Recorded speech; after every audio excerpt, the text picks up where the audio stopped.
Smile, everybody. Then we need to watch Simon, smile. then. Probably on She's the only one not smiling. How much snake? Smile, Alice, Anna, look smile. over here. Smile, Alice, smile. Okay, I'm going to go ahead and start. From someone who had a newsstand also, this is not a business where you aspire to get wealthy. What you do when you have a newsstand like you have for how many years now? Oh, God. Many. 39. 39. Is a public service. You provided a place for people to come, those people who still love newspapers, to come and get their papers every day. And beyond that, it's a place for people to gather, to meet, to talk. A lot of gossip came out of this place. A lot of information came out of this place. You went through some trying times with some customers, but you always prevailed because of your steadiness of character and personality. This town will always be indebted to you for what you've given to us.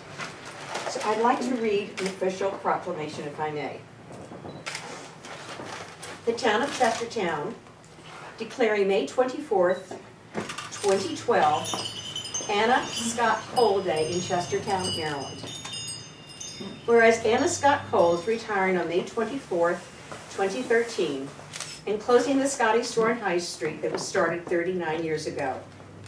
And whereas Anna has been working on the High Street for 65 years, starting as an 18-year-old employee at Fox's Five and Dime store, then going to the family shoe store,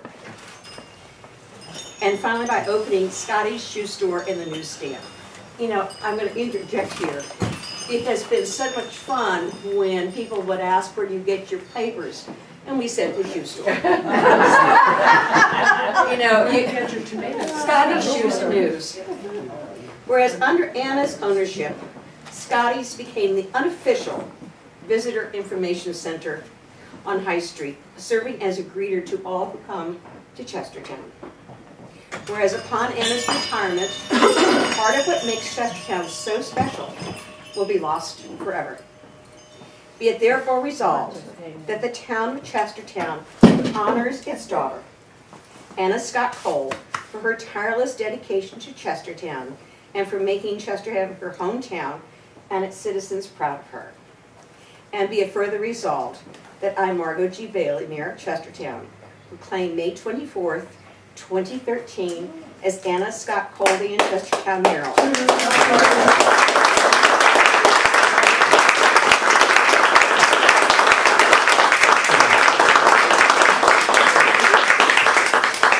And it's only fitting we must give you the key to the city.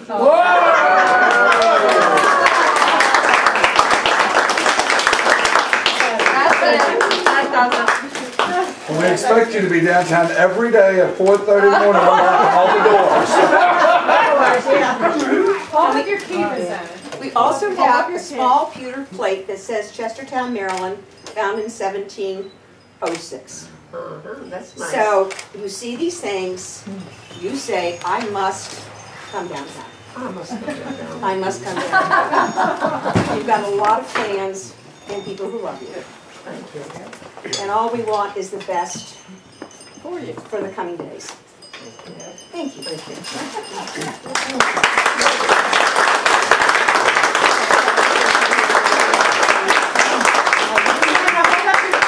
Hold up your key. Hold up the key. That is Okay, so I'll tell you a little bit, go ahead. if you don't mind. No. I bought my first high heels from Anna. I wore a Nair shoe, or still do, and they're very difficult to find, and I don't even believe I'm not sure if we have Paul shoes. But Anna and I went back in the aisle in Fox's, which was a couple doors down, that burned down in 1992.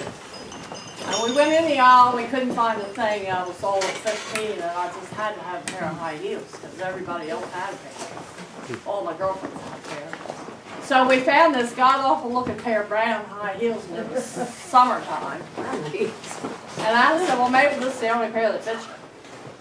So I bought those high heels, and she said, now try them out. Don't go out on the street until you practice walking them. So she gave everybody a little lesson in how to wear high heels as well as selling the shoes. And then I left Chestertown and met my husband in Silver Spring. And, after a few years, I said, I'm going back home. And he said, where's home? Because he had never been on the Eastern Shore. So I said, well, Chestertown. So I brought him over on the boat to Betterton. He thought he was at the end of the world, even though he'd been in service and all over everywhere. He'd never seen anything like this. And my nieces and sister met us because there was no transportation around here other than your own automobile. And right away, my nieces decided that he was going to kill a cow because he had fingernails. Because they were going to put him in the barn and milk cows as soon as we got him. He had never done anything like that before. So anyway, there was very little employment, and Jim started working at Fox's with Anna. And then we, of course, went to Centerville store and then Stevensville. But I wish Alan Goldstein could be here. He's probably the only one left in the family. And Anna survived Ruth Steiner, who was a fox. And I don't know, I don't know if anybody else is in here that's old enough to remember. I remember.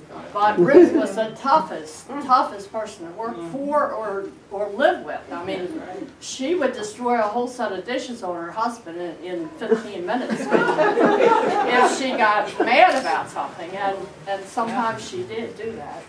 But anyway, Anna was always a lady and survived it and went from that shoe store that was Ruth's to her own shoe store, and then of course all into the newspapers.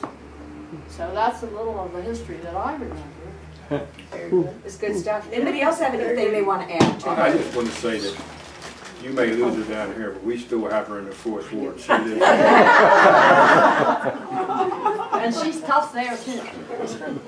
Well, I'm a newbie. I mean, we came here in '05, and I started buying newspapers from Miss Anna. And about 2 or 3 weeks later, I came down on a very rainy day. My car was parked way up there, and I was meeting friends at lunch, and I ran in here to get a paper. And I looked at my wallet, I had no money. So 2 weeks, she knew me 2 weeks, a couple days a week maybe. And Miss Anna said, I said, well, I got to run back up and get some money. She said, well, how much do you need? I said, oh, I don't know, 10 or 15 bucks. She said, well, here, take it. I said, Miss Anna, you don't even know me. And she said, no, take it. I know you'll bring it back. Of course, I never brought it back. No, I'm just kidding. But I was so impressed that she trusted me. I mean, that just meant everything. Yeah. I just paid her for my yesterday crackers. Yeah, that's the quality that I hate to see us lose from all the old stores. I know things have to change, but there was a people connection with these kind of businesses that you really got to know dearly. You just didn't pass them in the street.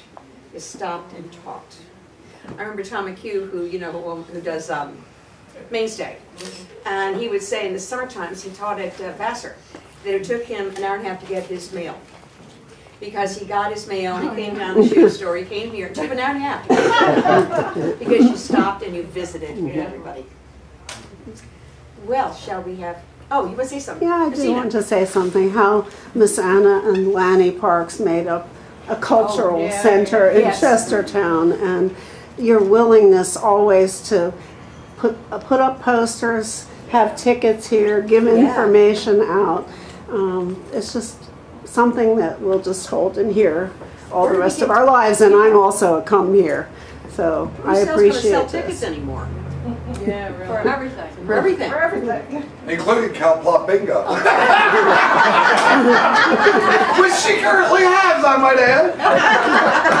Miss Anna, I just want to say, I've always called Miss Anna the honorary mayor of Kent County. Every day when I go to the bank, which is where I'm heading next, I always stop in and say, how's the honorary mayor of Kent County? Because that's what she has been. Whether it's the sign that's over Mr. Ingersoll's head that says Kent County Chamber of Commerce, she's always been like our local liaison for everything in the county. Whether you needed to know where to go get a crab cake from Ralph Cole because you were passing through and going to your boat, or whether you needed to know where was the Kitty Night House in Galena, or you know, the Two Tree Restaurant in Millington or what's going on in Churchtown, Miss Anna's knew it. And we're going to miss that about having that little hub. But she'll always be the honorary mayor of Kent County to me, and all of our nonprofit corporations in the community are really going to be at a loss until we can find somebody to help put those shoes on. They'll never be able to fill those shoes, as everybody knows. But we love you, Miss Anna. Miss Anna's first husband was a friend of mine when I was at People's Bank in 1975 through 84, and then her second husband, Mr. Cole, was a wonderful supporter of the band. Most people don't know it, but they supplied all the initial band hats that had the green sun visor and the straw hats for the first 10 years that Anna Scott and her husband, Mr. Cole, always took care of supplying those hats free of charge. And the band is very grateful for all of her support over the years, right up until the last couple of weeks with the Cowplot Bingo. And Ms. Anna, all you have to do is pick up the phone and say, get your butt up to Mid-Pine Street, and one of us will be there. Yeah. Okay? Yeah. Thank you. Well, I hate to say how long we've been friends. How long? It was when I was buying shoes at Fox's store. Right. And I'd go in there and she said, Ruth, what size do you wear? And I said, you probably have to get the box size. Because my feet were just that big. And she told everybody that store. So that's how long we have really been friends.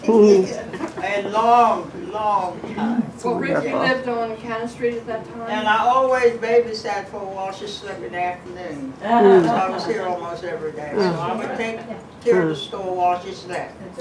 But you used Ruth used the Foxes for a shortcut to go home. She'd go in the front door and out the back. Be home in a jiffy. We have been friends for 50 years. I know it's almost that long. Ever since first grade, right? Yes. There's good rolls yesterday. Made good rolls, huh? Oh, they used to sell them. You know, you had to order every Friday, not Friday. You got so many dozen rolls if you wanted, you know, for something. Yeah, Right? yeah, a long